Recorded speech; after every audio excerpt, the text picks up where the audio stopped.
Magandang umaga po sa inyong lahat. Gandang umaga.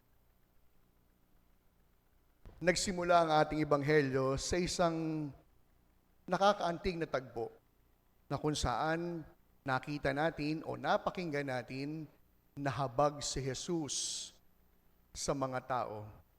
Nahabag sapagkat sila'y pagod, lupaypay at litong-lito. Alam niyo, kung isasalin po o titignan natin ang salitang nahabag sa wikang Griego, ang orihinal na lengguwaheng pinagsulatan ng banal na kasulatan, ginamit ang salitang splagnizomai. Splagnizomai. Ibig sabihin, tumaob yung sikmura. Napataob ang sikmura ni Jesus nang makita ang mga lito at lupaypay. Alam niyo, kung ating titignan, very powerful nga po yung tagpo eh. Mantakin ninyo, tumaob yung sikmura ni Jesus at the mere sight of the crowd. Sa ating sariling karanasan po, kailan po ba tumataob yung mga sikmura natin? Pag may mabantot. Pag may dumaan lamang na truck ng basura. Pero sapat na yung tagpo na nakita ni Jesus sa mga taong lupaypay at litong-lito upang tumaob ang kanyang sikmura. Kaya kanina, sabi ko parang gusto kong magpaka-Jesus. Gusto kong tignan yung crowd. Gusto kong tignan yung mga tao. Yung iba mukhang lupaypay. Yung iba mukhang litong-lito. Bakit? Yung iba, sabi ng iba. Pero nakakatuwa, no? Totoo talaga na yung pagkanta, nakakamacho. Tinitingnan ko po yung mga tatay na nagsisimba eh. I assume, mga tatay, kasi may kasamang baby, may kasamang... Alam nyo, kumakanta. Si brother na malaki katawan, kumakanta ng papuri sa Diyos. Brother, salamat ha. Thank you. Isang magandang halimbawa yan para sa magiging anak mo na nakakamacho kahit malaking katawan ang pagkanta ng papuri sa Diyos. Kaya kanina sabi ko parang ganito siguro yung pakiramdam ni Jesus ang makita ang napakaraming tao. Mukhang litong-lito yung mga tao. Mukhang lupaypay. At sapat na ang tagpong iyon upang tumaob ang kanyang sikmura, maawa at mahabag. Mga minamahal ko mga kapatid, ito ang siyang ipinapaalala sa atin ng ating ebanghelyo. Na ang Diyos na ating kinikilala, ang Diyos na makapangyarihan, ang Diyos na lagpas sa ating mata at kaisipan, bagamat makapangyarihan, taong-tao. Taong-tao sapagkat nahabag, kaya't merong ginawa. Hindi lamang nanatili yung awa sa loob ng dibdib, kundi matapos mahabag, mayroong ginawa. Kaya ano ang siyang pwede nating matutuhan sa umagang ito? 3 bagay. Una, ang habag nagsisimula sa pagmamasid. Nagsisimula yung awa sa pagtingin. Maraming tao po ngayon ang napapaligiran ng maraming nakakaramdam ng matinding pag-iisa. Anong ibig ko pong sabihin? Yung ang dami mong kasama pero malungkot ka pa rin. Ito yung you belong but you feel so alone. Mga taong lupaypay, mga taong lito at hilo. Kaya nga po, ano ang siyang paalala? Inaasahan na mayroong dadamay. Inaasahan na mayroong lalapit. Inaasahan na mayroong aabot. I-flex ko lamang po sa inyo, dito po sa ating parokya, ano ang ating motto? Walang lalapit sa penya na aalis ng walang dala. Yun po yung motto natin sa opisina. Na walang lalapit sa ating opisina na aalis ng luhaan. Alam nyo, nung unang dating ko po dito sa penya, paalala po ng mga tao pag may lumalapit at humihingi ng tulong, Pader, nakakailang balik na yan. Ako, Pader, niloloko na lang tayo niyan, Pader. Kaya ang paalala ko, alam ninyo, kung ang lahat ng lalapit sa atin, pagdududahan natin, wala tayong matutulungan. Natatandaan nyo yung kwento ko, nung bata-bata pa akong pari, na-assign ako sa San Juan, sumakay ako ng jeep, nagpunas ng sapatos, ang isang batang maliit, at ang sabi ng lolang katabi ko, binigyan mo, aminin ko po sa inyo, hindi pera yung binigay ko dun sa bata. Nung bata-bata akong pari, wala pa akong sasakyan, lagi ako merong backpack, sa loob ng aking backpack, nandun ng tinapay, biskwit, o prutas. Tandang-tanda ko, saging yung binigay ko dun sa bata. Sabi niya sa akin, binigyan mo? Sabi ko, opo. Kayo? Hindi, mga sindikato yan. Ako, patawarin niyo po ako. Totoo, patawarin ako ng Diyos. Nung araw na yon, kumain ako ng patola. Pinatulan ko si Lola. Sabi ko, hindi na nga ako kayo nagbigay, tamang hinala pa kayo. Aminin natin. Alam niyo, minsan may mga ganyan po tayong tagpo sa buhay, yung kahit meron namang ibibigay, pero una-unahan tayo ng tamang duda na, mga sindikato lang yan. Kaya alam nyo, ang personal na panalangin ko sa sarili ko, na siguro pwede nyo rin i-adapt sa tagpong ito. Huwag sanang dumating yung panahon na hindi tayo magbibigay, hindi dahil wala tayong maiaabot. Hindi dahil wala tayong pwedeng ipagkaloob. Huwag sanang dumating yung panahon na hindi tayo magbibigay dahil nagdududa tayo. Kaya kagaya po ng paalala ko sa ating opisina, kung ang lahat ng lalapit sa atin, pagdududahan natin, wala tayong matutulungan. Wala tayong mabibigyan. Kaya alam niyo, total naman talaga, hindi mo po natin sadya talagang practice na magbigay po ng pera. No? Dahil ina-account po yun eh. Kaya alam niyo po yung ginawa natin sa opisina, pag may lalapit, nahihingi ng tulong, kinaibigan ko yung mga karinderya sa Burgos. O doon isa lang naman. No? Maraming karinderya, yung iba hindi ko na kinaibigan. Isa lang naman. Isang karinderya dyan, inaaway yung simbahan. No? Pero huwag natin pag-usapan yun. Hindi, totoo po. Paano ko po nalaman? Sabi ng isang karinderya, kapag nagmimisa, nilalakasan ko yung karaoke namin. Tama ba yun? Pero huwag natin siyang pag-usapan, baka kumita pa siya. Ang ginawa ko po, pag may lalapit po sa atin, nahihingi po ng pagkain, stub ang ibinibigay natin. Para po yung stub na yon, dadalhin niya doon sa karinderya, ang kapalit, isang kanin, isang ulam. Kaya alam niyo, we were able to hit 2 birds in just 1 stone. Bakit? Yung pong karinderya, dahil natulungan natin siya, nagsisimba. At yung lumapit na nangangailangan ng tulong, nabusog at natugunan ang pangangailangan niya. Kaya ito ang siyang unang paalala sa atin, mga minamahal kong mga kapatid. Ang awa at habag, hindi dapat nananatili bilang pakiramdam lamang. Sapagkat matapos makita, dapat may magagawa. Dapat may mangyayari. Kilala niyo po si Erickson, ang batang si Erickson na lagi natutulog doon sa panaderya. Alam niyo, minsan pong lumapit sa akin si Erickson, isa lang bukang bibig niyan, penging peya. At si Erickson po, yung bata, hindi ko siya bibigyan talaga ng pera sapagkat alam natin yung kanyang kalalagayan, baka sa niya dalhin yung kanyang perang mahahawakan. Kaya nung minsan pong humingi siya sa akin ng pera, dinala ko siya sa isang karinderya. Sabi ko, ate, bigyan niyo po siya ng isang kanin, isang ulam. Alam niyo, patawarin po ng Diyos yung katabi ko. Sabi niya, Father, hindi mo dapat pinapamihasang binibigyan yan. Alam niyo, tinignan ko po talaga yung lola. Nagsisimba naman siya kasi kilala ko siya. Pero nakaya niyang sabihin na huwag pinapamihasa si Erickson, baka masanay.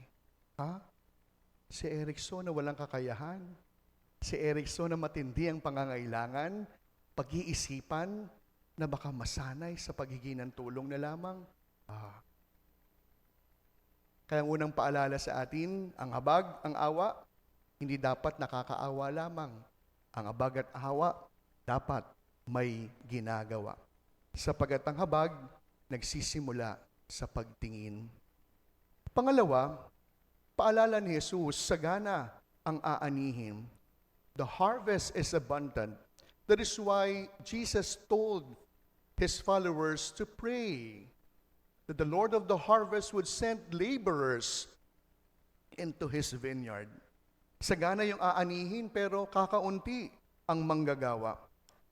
Tinutukoy po ng aanihin ay ang mga taong naghahangad sa Diyos. Ang mga taong naghahanap ng kahulugan ng buhay. Ang mga taong naghihintay ng pag-asa. Sila ang mga taong hilo. Sila ang mga taong pagod at lupaypay. Marami ang nag-iisip na ang gawaing pagmimisyon ay para lamang po sa aming mga pari, para lamang sa mga madre, para lamang sa mga taong simbahan. Ngunit mga minamahal kong parishioners, ang panawagan ni Jesus para sa ating lahat. Sapagkat ang bawat Katoliko, ang bawat Kristiyano, may misyon na dapat tanggapin. Yung mga magulang, kayo pong unang misyonero sa loob ng tahanan. Alam niyo, i-flex ko lamang po, isa po sa mga gains ng parokya po natin, hindi lamang yung bilang ng mga taong nagsisimba. Pansinin ninyo, pag linggo, ngayon ang mga nagsisimba po, pamilya. Ang nagsisimba po, hindi na lamang yung mag-asawa, kasama na yung anak. Ang buo ng pamilya, ang sama-samang nagsisimba. Kaya alam ninyo, kakaunti man yung mga pumapasok ng seminaryo, hindi man ganun kadami ang ibig magpari. Pero kung dito sa atin sa Peña, magbubukas ang mata ng bawat pamilya na silang unang misyonero sa loob ng tahanan, kahit kakaunti ang pari, magpapatuloy ang pananampalataya. Kaya yung mga magulang na dala ang kanilang mga anak, marami pong salamat. Ginagawa niyong madali ang aming trabaho upang pangalangapin ang salita ng Diyos, hindi lamang sa loob ng simbahan, kundi kahit pa sa loob ng inyong bawat tahanan. Ang mga guro, kayo po ang siyang misyonero para sa inyong mga estudyante. Hindi lamang po ako pari, teacher din po ako. At isa po sa mga bagay na hindi ko tinatanggal sa schedule ko, bawat semestre ang makapagturo. At lagi kong paalala sa aking mga estudyante, dalawang bagay lamang. Dapat magaling at mabuti. Dapat mahusay at mabait. Kaya sabi ko sa aking mga estudyante sa seminaryo, aanhin natin yung matalino, pero hindi ka naman mabuting tao. Aanhin mo naman na mabuting ang tao, pero hindi ka naman responsable. Kaya nga po mga minamahal ko mga kapatid, ang bawat isa sa atin may misyon na dapat tahakin. May misyon na dapat tanggapin. May misyon na dapat mapagtagumpayan natin. At maraming bagay, maraming pagkakataon, ang pinakamabisang pangangaral ay hindi po nagmumula lamang kay Father o dito sa pulpito, kundi sa pamamagitan ng ating kabutihan, sa pamamagitan ng ating halimbawa, higit sa lahat, sa pamamagitan ng ating pagiging mabuting saksi. Wala pang isang buwan nang mamatay po yung tatay ko. At alam niyo, kung meron man ako natutunan sa tatay ko tungkol sa pag-ibig, siya nagturo sa akin anong ibig sabihin ng pagmamahal. Yung pag-ibig po kasi ng tatay ko hindi masyadong maingay eh. Napakamahal ang salita ng tatay ko. A man of literally very few words. At naunawaan ko na yung pag-ibig, gumagawa ng tahimik. Yung pag-ibig, upang maging tapat, dapat hindi mayabang, dapat hindi maingay. Kaya nung pumasok ako ng seminaryo, hindi naging mahirap para sa akin maunawaan anong ibig sabihin ng pagmamahal. Sapagkat ito'y aking unang naramdaman at nakita sa pamamagitan ng aking mga magulang. Kaya mga tatay, lagi niyong iisipin ito, mahalaga ang inyong ginagampanan sa loob ng tahanan. Kung paano niyo itagod ang inyong pamilya, ganon ang makikita ng inyong mga anak. Mga nanay, kayo pong ilaw ng tahanan, ang unang guro na magtuturo, hindi lamang ng abakada, kundi ang mga nanay ang siyang unang tagapagturo kung sino si Jesus ng ating pananampalataya. At ito po yung pangalawang paalala po sa atin. Ang bawat isa, may misyong dapat mapagtagumpayan. May misyon na dapat tanggapin. At pangatlo, ang paalala ni Jesus sa bawat misyonero. Tinanggap ninyong walang bayad kaya't magkaloob din ng walang bayad. Sa huling bahagi po ng ating ebanghelyo, sinugo ni Jesus ang 12 niyang mga alagad. At ano kanyang sabi? Tinanggap ninyo ng libre, pues ipagkaloob ng walang bayad. Lahat po tayo mayroon na kaloob ng Diyos.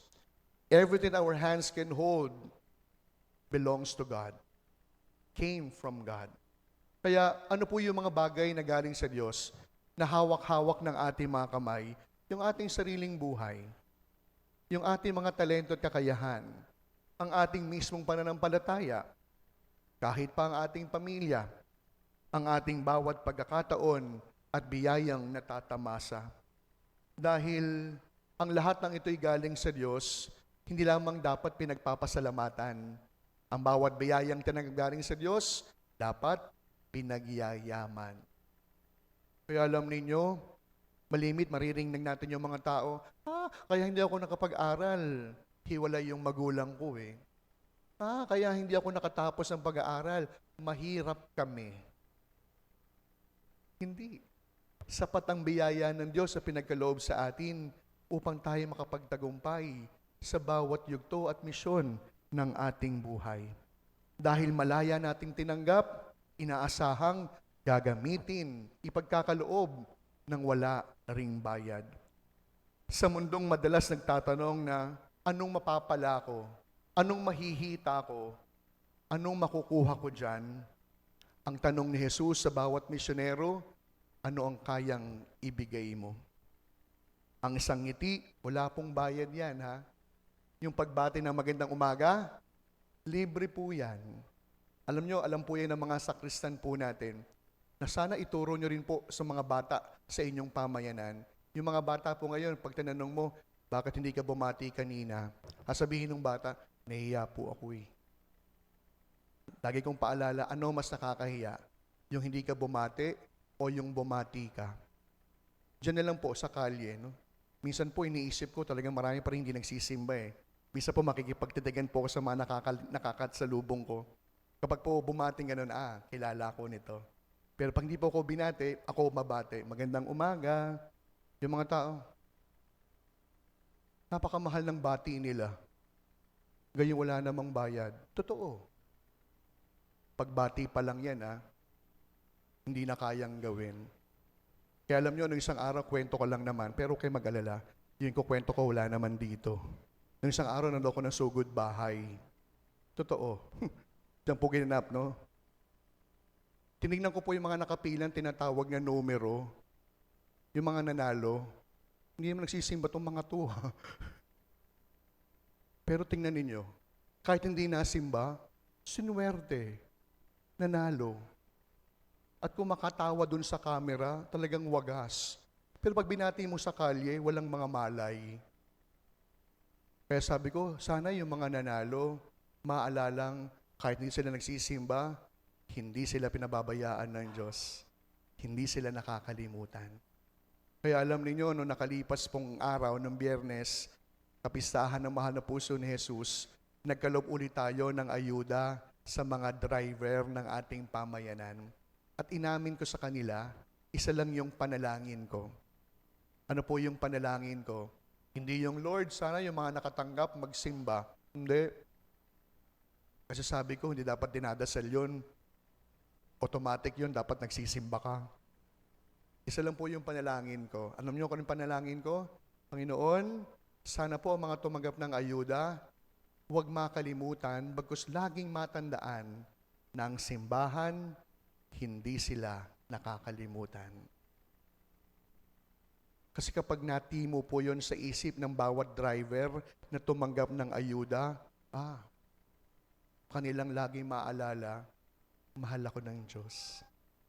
Kanilang laging maaalala, ang simbahan nagmamalasakit sa akin kahit hindi ako nagsisimba. At dahil doon, magiging daan ang ilang kilong bigas upang makapanumbalik sa simbahan sa pagmamagitan ng pagsisimba sa araw ng linggo. Kaya sa pagpapatuloy po ng ating pagdiriwang, yun po yung biyayang hilingin po natin. Ang biyayang maging makabagong misyonero. Misyonero hindi sa pagpunta sa malalayong lugar, misyonero sa loob ng inyong mga tahanan, misyonero sa bawat tao makakasalumuha sa daan, nang sa gayon ang bawat biyayang nakamtan, ipagkakaloob, ibibigay ng walang halaga at walang bayad. Sa pagpapatuloy ng ating pagdiriwang, yun po yung biyayang ating hilingin. Nang sa gayon, sa tuwing titignan tayo ni Jesus, magbabago ang kanyang tingin. Hindi na mga lito, lupaypay ang kanyang makikita, kundi mga misyonerong handang magsabuhay na kanyang bawat pagpapala. Amen. Amen.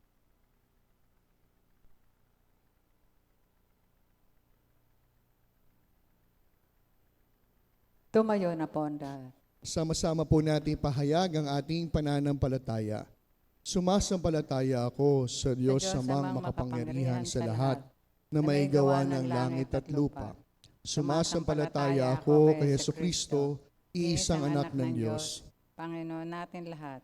nagatawang tao siya lalang ng Espiritu Santo, ipinanganak ni Santa Maria Birhen, pinagpakasakit ni Poncio Pilato, ipinako sa krus na matay nilibing, nanaog sa kinaroroonan ng mga yumao, na may ikatlong araw na buhay na maguli, umakyat sa langit, naluluklok sa kanan ng Diyos amang makapangyarihan sa lahat. Doon magmumula ang paririto at huhukom sa nangabubuhay at nangamatay na tao. Sumasampalataya naman ako sa Diyos Espiritu Santo, sa banal na simbahang katolika, sa kasamahan ng mga banal, sa kapatawaran ng mga kasalanan, sa pagkabuhay na magaling ng amatay na tao, at sa buhay na walang hanggan. Amen.